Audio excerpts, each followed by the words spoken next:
ഗ്രാമിക ന്യൂസിലേക്ക് സ്വാഗതം. രാമപുരത്ത് ടാങ്കർ ലോറിയിൽ നിന്നും വാതക ചോർച്ച. സമീപത്തെ നഴ്സിംഗ് കോളേജിലെ 8 വിദ്യാർത്ഥികൾക്ക് ദേഹാസ്വാസ്ഥ്യം അനുഭവപ്പെട്ടു. വിദ്യാർത്ഥികളെ പരിയാരം മെഡിക്കൽ കോളേജിലും പഴയങ്ങാടി താലൂക്ക് ആശുപത്രിയിലുമായി പ്രവേശിപ്പിച്ചു. ഹൈഡ്രോക്ലോറിക് ആസിഡാണ് ചോർന്നത്.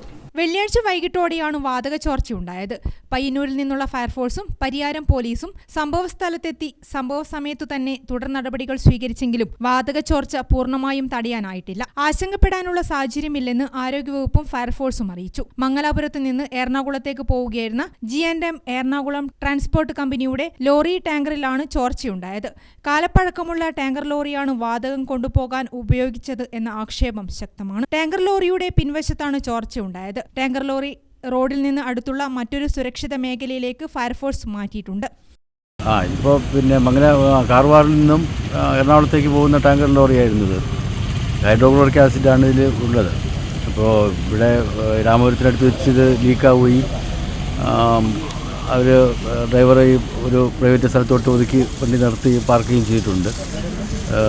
അതിൽ നിന്ന് ആസിഡ് ഒഴുകിക്കൊണ്ടിരിക്കുകയാണ്. അതിൽ പുക ഉയരുന്നുണ്ട്. സമീപപ്രദേശത്തു പ്രദേശത്തൊന്നും ജനവാസങ്ങൾ ഇല്ലാത്ത സ്ഥലമായതുകൊണ്ട് മറ്റ് അപകടങ്ങളൊന്നും നിലവിലില്ല.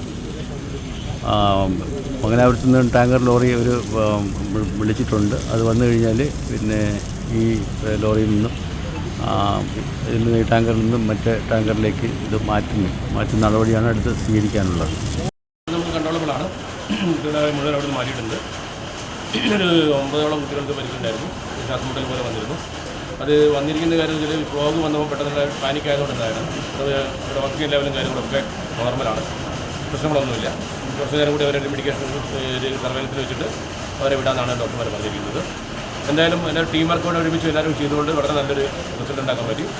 ഇത് നമുക്ക് കൺട്രോളബിളാണ്. വാതക ചോർച്ചയെ തുടർന്ന് ശ്വാസതടസ്സമുണ്ടായ വിദ്യാർത്ഥികളെ M. വിജിൻ MLA യും പയ്യന്നൂർ DYSP A. ഉമേഷും ആശുപത്രിയിൽ സന്ദർശിച്ചു. ഗ്രാമിക ന്യൂസ്, കണ്ണൂർ.